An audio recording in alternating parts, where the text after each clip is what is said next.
Hello, welcome to Outdoors in Scotland. My name's John Burns, and this is my podcast for folk who like the outdoors in Scotland, or, well, pretty well anywhere for that matter. One of the great things about Scotland, particularly the Highlands, is the wide open roads we've got, and in many cases, the lack of traffic and the way you can explore. Cycling in Scotland has to be, I think, some of the best cycling possibly in the world. I'm going to say it, possibly in the world. My guest today is Dave Barter, who's written his book, Great Scottish Bike Rides, and he's here to talk about, well, how he got into cycling and what he gets out of it. Hello, Dave, how are you? Hello, John. Yeah, I'm really, really good. It's a little bit murky down here today. Is it I've been where working is at, down here as a matter of well, interest? this is the nuts thing. So the book's about Scotland, and I live down in South Devon. So it could not be logistically worse, could it? Not really. That's a fair old cycle, No. that is, isn't it? Really? Yeah. It's because I love Scotland so much, but I can't quite convince my wife to move there yet. Yeah, it's a bit of a wrench, isn't it? If you're moving to Scotland, you're not going to nip around to see your mates every other day. That's for sure. How did your interest in cycling and in bikes start out then? Well, I have gone through probably the typical male phase. Of got to the age of 28. I was in Birmingham at a conference in a lift, and it had mirrors on every wall. And I looked in the mirror and I could see a 360 view of myself, and it was not pretty at all. I was bulging out over my trousers in 3D in every direction.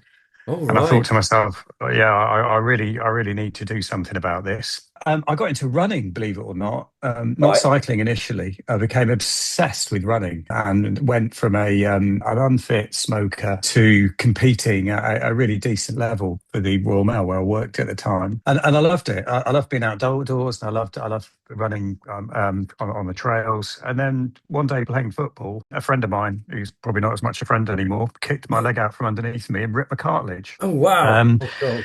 I ended up in hospital. A consultant came and saw me and said, "We can fix that, but you're not running anymore." I woke up on the operating table and then chatted to him, and he said, "What I would do if I were you is I'd try cycling because it's going to strengthen your quads." All And right. so, because I've got this kind of obsessive nature, what I did is I bought myself a bike, started riding around the countryside in Wiltshire where I lived at the time, and became utterly obsessed by it, and went from a casual rider to a garage with 13 bikes in it Oh, to wow. riding Okay. Land's End John O'Groats, competing in events and doing all sorts of stuff. You really got the bug Yeah, badly then, did you? well, and it got worse because, Oh, no. yeah, in a similar period, I formed a business with a mate of mine, and we'd been bought by a larger company. And I went from a scruffy git in a shed to wearing a shirt and tie and having to go to board meetings. I realised it wasn't for me, and so I resigned and spent a year and a half writing a book about cycling around Britain. Right, And right. Having to do a lot of cycling in the process, I suppose. absolutely, yeah. Must have been hard, must it? Oh, well, the as any cycling author will tell you, the worst thing is you make all these plans. So you think, I've got this really great route. I'm going to do it that weekend or that day. You pack the van, you drive up there, and then the weather turns against you, Oh, or a yeah. closed road appears, or your van breaks down, or something goes wrong with your bike, or you've forgotten a bit of your camera. And all of those things have happened to me, and many, many more. This is your fifth book, I think. Is that right? Yeah, I've written two route guides, a couple of books about my own experiences with cycling, and I've also written a book about the history of the cycling year record. People may or may not be familiar with a rider called Tommy Godwin. And Hmm. in 1939, Tommy Godwin broke the record for riding the most miles in a year with 75,076 miles. Blimey, 75. And Wow. divide that by 365 and you get 220 miles a day. It's Gee. it's it's it, and so I heard about this, and I thought, has anyone else done this? And I dug into the record, and I found that it was this forgotten record, and there was this history going all the way back to the United States in the late 18th century of these riders trying to ride the most miles in a year. And so I wrote a Oh, history of that record called The Year. oh, that's amazing. Didn't know that. There are parallels actually in mountaineering. The occultist Aleister Crowley, he once held the world record for the fastest ascent of a 20,000 foot mountain in Mexico. Rates of ascent were records that were kept in those days. So that must have been the same with cycling. Yeah, yeah, absolutely. Is the reason why the cycling year record took off was because for the sponsors, for the bike manufacturers, their riders were out there day in, day out, getting press every single day of the year, and also getting their bikes underwritten as being high mileage machines. Yeah. And it was a different age. Today we market to cyclists by showing them shiny things and new Yeah. electronics and say it's going to make them go faster. Well, in those days, they like to play on reliability a little more. And if you've got a rider, Tommy Godwin was sponsored by Rally at the end of his record. And of course, Rally did huge amounts of press with obviously Tommy and their bike in the shot, talking about how reliable it was. Well, I suppose that's an interesting point, really, because I think these days we're not exactly a throwaway society, but I'm guessing years ago people would invest, in the period you're talking about, people would invest in a bike and that would be their bike. That would be it. They'd have to live with that bike for years. And if it had to be reliable, is that true? That's absolutely true. It was a different age, and the manufacturers knew this, but they were selling probably a lot more units because people would get a job and they'd aspire to buy a bike, and Yeah. more people were cycling to work because there were no cars. So how did you get to work? Well, you either cycled or you got on a tram or you walked, and Yeah. and so any working class lad or lass, they wanted to save up their money to get their first bike. I think again it sort of links in perhaps with the big explosion of people going to the outdoors, which was between the First and Second World War, I think. Yeah. Because transport became more available, and also I think there was legislation that meant that people had holidays. So that's led to not only explosion in walking, but I think also in cycling too. Am I making that up, or is that right? No, you're absolutely correct. And one thing that I always like to remind the motorists of is that it's absolutely true. Is it led to an improvement in the roads because more people were buying bikes and more people were out there cycling, and so the roads had to be improved because the age of the horse was dying away. Cars were only for the rich, so the road network has the booming cycling to thank for it. I never knew that. That's really amazing. So it's really the cyclists who improved it. Yeah, yeah, yeah. Carlton Reid, who's a well-respected cycling journalist, has written a brilliant book about this called "Roads Were Not Made for the Cars." It's a fascinating history, and he's documented it really well in that book. I recommend it. Oh, right, because yeah. I mean, road surface quality is really important if you're cycling. I can speak as someone who's cycled through Edinburgh and across some of the cobbled streets that are still there. And I don't know if you've experienced that, but your jaw wobbles quite a lot. It does, yeah. Yeah. Am I right in thinking that your book about Scottish bike rides is that not actually out yet? Is that right? It's on pre-order. It's being printed as we speak. I believe it will be in the warehouse on the 23rd of June and out on general release in July. But Oh, so it's it's imminent. It's imminent then. And it's it is. how did you go about when you were looking for what would be a good route to give to publicize? What did you look for? So I, by profession, are involved in mapping and location. Right. So my business builds electronic maps, and I love maps. And I first came across maps when I was in the Cubs, and they've been with me all my life. And Yeah, yeah. so I stare at a map and I look at it and I think, and I look at the contours and I look at the water and I look at the woodland and I look at the tiny roads and I think to myself, I wonder what it'd be like to ride there. And so my route planning is honestly driven by curiosity. I mean, obviously there are some roads that you know about as a Yeah, cyclist and yeah. some climbs you know about, and you Yes, try and yes. stitch those into the routes. But what I did when I was writing this book is there were bits of Scotland that I knew but I hadn't ridden in, and so I stared at the map and thought, oh, hang on, I can see a nice little route there. So I then packed the van with the bike and drive all the way up the M6, M5, Yeah, yeah. M74, get out, ride the route, and sometimes you win and sometimes you lose. And there's I mostly won right in the book, but there are a couple of routes that I rode and thought that's just rubbish. I can't put that in there. Okay, so you covered what, 25 routes, is that right? Yeah, we tried to. I tried to give the cover as much of mainland and the Isles as I could. So I've basically done a good spread of the whole of Scotland. Right. Yes, I've seen your map. You covered a lot of areas. In my experience of cycling in Scotland, there's a couple of things really stand out. First thing is there's a lot of hills. Is your book only for people who are really kind of sort of super fit? No, it's not. You're right. There are a lot of hills in Scotland. But what I've done with this book is my first book, Great British Bike Rides, the rides were a lot longer. And somebody equated it to the Munros of cycling.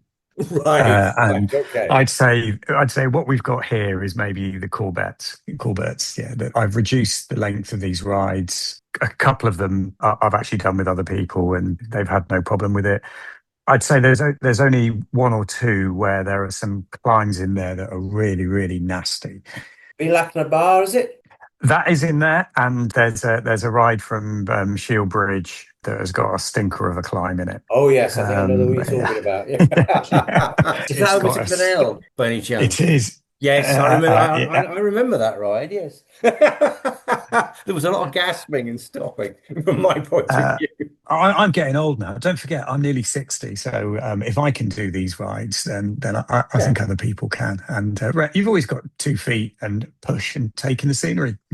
Yeah, yeah. My other experience of Scottish cycling is that it's in the summer in particular, it's lovely cycling along, but as you're cycling along, about, I don't know, 60 yards behind you is a large crowd of insects that when you stop, they catch up with you. I don't know if you had that experience, have you? I have, but then you've just got to do 3 miles an hour to beat them, haven't you? Yes, that's right, That, exactly. that's and this is where cyclists do have an advantage on the walkers. I've spent a lot of time walking in Scotland, and I've been working on the Cape Wrath Trail. I've not done it in one go, but Right. I've done it. I've done it in 3 sections, and I've just got to finish off the final bit. And yes, I've been caught out by the midges on the Cape Wrath Trail. Yeah. Midges, what we call clays up here, horse fires. Oh, I always yeah, think Clegg. if in the summer in Scotland, if something isn't drinking your blood, then you're not really doing it properly. It's as simple as that, really. And I must admit that Scotland, for me, I spend most of my time there between September and May. And the reason I do that, the midges is one factor, but the main factor is the light and the landscape. Yeah, And I think that in spring and in early spring and in late autumn, where you've got the transition from the greens to browns and back again, yes, yeah, and the light is lower. And there are less people there. There's not much traffic. The tourism has kind of died down. I just think those are the magical times to be. yeah, yeah, absolutely. I don't know what the word is for someone who hates summer, but summer phobe or whatever. I'm not particular. Well, although I would say one of the advantages, one of the great things about cycling in summer is no matter how hot it gets, if you're on a bike, you've always got a bit of a breeze. Mm. It's true. So tell us Yeah. what would you say is it? We have to rank everything, don't we? So what would you say is your favorite bike ride? Oh, I knew you were going to do that. You can't ask me what my favorite. I can't pick a favorite child. Yeah. When I look at these rides, each one of them is a favorite given certain Yeah, conditions. Yeah. yeah, So the ride that I would go and do over and over and over again at any time of the year is in yeah. the Lowther Hills and the Mennock Pass, because I could always ride around it. It's got a classic climb in it that you can do in winter. In the book, there's photos with snow on the ground Okay, on that route. I've ridden it in January. I've ridden it right. in June, and so that's the classic for me. But then again, there's the ride up in Applecross that includes the Balak, and I commit what could be deemed a terrible cycling crime is that I advise doing it the other way round to normal. Oh, right. And Okay. the reason is I've ridden it so many times. Everybody rushes to ride up the Bailach the classic way. Yeah. But I think it's more of a cycling statement to ride from the other side and then see the glory of Yeah, Loch yeah, Kissel in front of you and descend down and really take it in. So I kind of do yeah. that one the wrong way round. Oh, great. Well, you realise what will happen with your book now, don't you? These routes will become known as the Barters, and people will tick them all off. You'll become the Hugo Monroe of cycling. That's what will happen to you. I will happily go to my grave with that. I don't do this for money. Anyone who's an author knows that is Oh, really? the Oh. margin. Oh well, certainly in cycling guidebooks. When you live in Devon, you write a book in Scotland. It's very very hard on the margins that we get to make your I money bet it back. is. I bet it is. Yeah, yeah. So if someone was to aspire to cycling these routes, I mean, people are going to be. I tell you what's going. People will be given this book at Christmas. Yeah. They'll pick it up and they'll start wondering, could I actually do that? And if you're not a very experienced cyclist, what tips would you give people who wanted to go and have a go at these then? Well, it's basically standard common outdoor sense. A little story I'll tell you is that my dad was a pilot, an RAF pilot. His rudder came loose on his plane one day, and it shot Right. up into the air, completely out of control. Oh my God. And Okay. Dad managed to land it, and he won a bravery award and got it on the ground. And they said to him, "How on earth did you get that on the ground? It's impossible. It can't fly." And he said, "Well, in my quiet time, I think about everything that can go wrong with the plane." And I thought to myself, what would happen if the rudder linkage came off? What would I do? And he thought, oh, I'd probably feather the props and try and turn and do this, that, and do that, and the other. And it's that preparedness. It's that going into something thinking, what am I going to do if it goes wrong? Starting with your bike, yeah. What's going to go wrong on my bike? Well, you know, Yeah. you're going to get a puncture. The chain might break. Your gear shifter might not work. Something might start squeaking. You might need to adjust something. So with your bike, make sure you've got your spares, make sure you've got your tools, and make sure Okay. you thought through and you know how to how to fix it. Yeah, yeah, yeah. It'd be the Uh, wrong time to it, start watching YouTube, wouldn't it, really? it is, and being aware that in Scotland you are a lot more remote than anywhere Yes. else. Yeah, Yes. you may not have signal, and it's also about yourself. At the beginning of a ride, the temptation is, it's when you feel your best. And so you go hurtling off, expending all of your energy, grinding away at the gears, thinking, yeah, this will carry on. And then 25 miles later, it's all gone. If Yeah, it doesn't. you're bonking, you're struggling, and you think, oh, I wish I'd taken it a bit easier from the start. And it's about pacing yourself and knowing yourself, making sure you're hydrated, making sure you've brought food, making sure you're not relying on something that could be shut. How many times have I got to cafes Oh, and seen yeah, I've had everything from sorry, we've nipped out for an hour yeah, to power cut to yes, yeah, business closed with no notice yeah, to it being completely full with a queue out the door. yeah. Oh, that's very true, Yeah. actually. Just because there's a cafe there doesn't mean it's going to be open. That's very. Yeah. In Yeah. fact, I used to live in on Skye, and the cafe in the square in Portree used to close for lunch. There you are. Yeah. Yeah. Yeah. One of the things I've learned about cycling in the Highlands is if you see a thunderstorm coming, you won't be able to outrun it. I have tried to do that on several occasions and failed every time. So that's my tip. So let's go. What about safety? Are there any particular tips? Yeah, I think the you need to be aware that in Scotland sometimes the road surface is not ideal, Yes.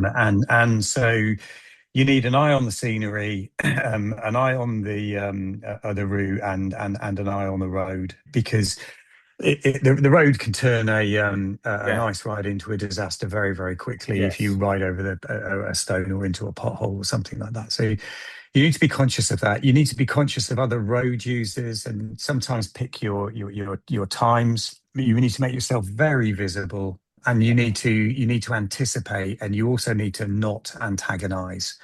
Yeah. So if you're on a tiny single track road that goes on for miles and there's a car behind you, then for sure you have the right of way. But maybe if you get the chance, pull over and just let them go. And Yeah. then the driver will wave a nice thanks and you won't have an argument with them. Have you had an encounter with an errant sheep or something? Deer are the Yeah, biggest brilliant. danger. Riding round up in Tarbert, hugging the coast there, just whistling along to myself. I had a deer jump out in front of me, Yeah, and yeah, luckily we missed each other. But yeah. something had startled them in a hedge, and off they went. Oh, right. Yeah, they can do that. And they're also rather No, large as well. So you no. don't particularly want to collide with a deer, do you? I've been in a cycling group where a deer has taken out the front of the group. Not in Scotland, but it does happen. They're very, Really? very skittish animals. Yeah, Oh God, yeah, yeah. They are, to say they're unpredictable is an understatement. They have this yeah. great habit of just leaping over a hedge and landing in front of you. That's one of the less appealing features, I would say. I think the only other thing I was going to add was cyclists and runners and walkers and mountaineers just need to be world experts on the weather. You don't trust one forecast. Have a look at a few others. Look at the wind.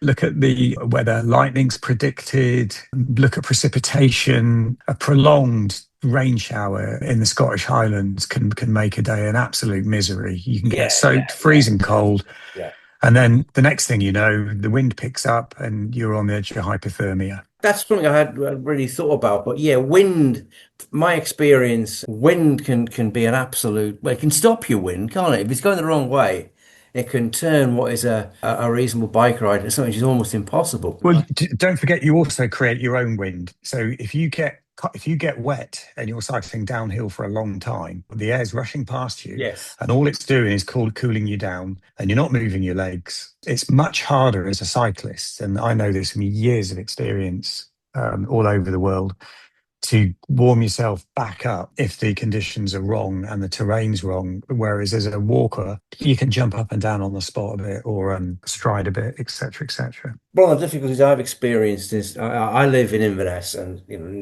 not far from Loch Ness, and you can cycle up into the hills above Loch Ness, and it's if it's a reasonably sort of I don't know autumnal day, and you find cycling up you're nice and warm, but if it starts to rain, as you say, and you're coming downhill, really difficult to keep warm. Yeah. So living near Inverness, do you know Glen Kiltarlety near Tomatin? Yes, So I drove all the way up from Devon to ride Glen Kiltarlety in late April. And I got to the bottom of it and everything was good. And literally a quarter of a mile later, I encountered a foot and a half of snow. And really, that, that's yeah, quite extreme even for yeah. there, I have to say. It doesn't That sound like it'll last. and that foot and a half didn't rebate all the way to the top of the glen. So I basically drove from Devon to push my bike up Glen Kiltarlety. Yeah. Yeah, And that's what that Scotland would be does to quite you. Yeah, hard going. yeah.